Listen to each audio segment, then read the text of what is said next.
السلام عليكم، مرحبا بكم معايا في فيديو جديد أعزائي مشاهدي قناة هدى نور وإيمان إيمي.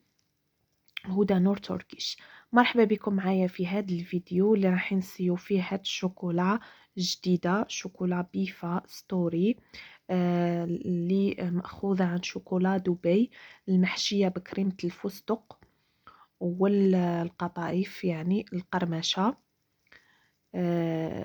وتدير 25,000، المفروض 25,000 لكن في بعض المحلات رانا نلقاوها ب40,000، يعني 400 دينار، ولا 34,000 يعني 340 دينار. يعني كاين محلات بزاف للأسف ما مش ملتزمين بالتسعير تاعها.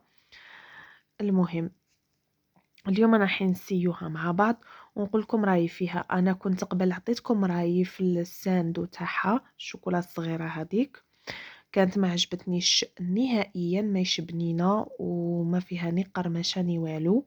هذيك دير نورمالمون في العلبه مكتوب تتباع ب10,000 يعني 100 دينار، ولكن كي تشريها تلقاها جينيرالمون 12,000 يعني ب120 دينار جزائري. وفي بعض المحلات هنايا يعني كي تزيدو تدخلوا لداخل، يعني كي تروحوا للجنوب تلقاوها ب140 دينار جزائري يعني 14,000 ولا 13,000، وكاين وين تاني تلقاوها 12,000. يعني نتوما والحكمة تاعكم. الوغ انا حنسييها هذه، انا جابها لي بابا درك، دوك نسييها ونقول لكم رايي فيها. و نتوما تاني كتبوا لي في التعليقات اللي جربوها واللي دقتوها اسكو عجبتكم ولا لا. هذه هي اللي ما تقعد في المحلات، هذه اللي ترفد بالخف.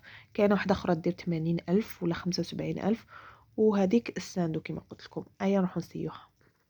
بون قبل ما نفتحوها، هذا هو الباكاجينغ تاعها من الخلف، تجي دايره هكا لا مارك بيفا، الاسم تاعها اون عرب ستوري، وهذه هي المعلومات تاعها.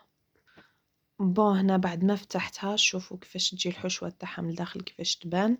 دوك ندوقوها ونقول لكم اسكو بنينه ولا لا، اسكو فيها القرمشه ولا لا. بون درك بعد ما دقتها الصراحه ماهيش واو واو واو، ولكن احسن من هذيك الساندو فيها القرمشه.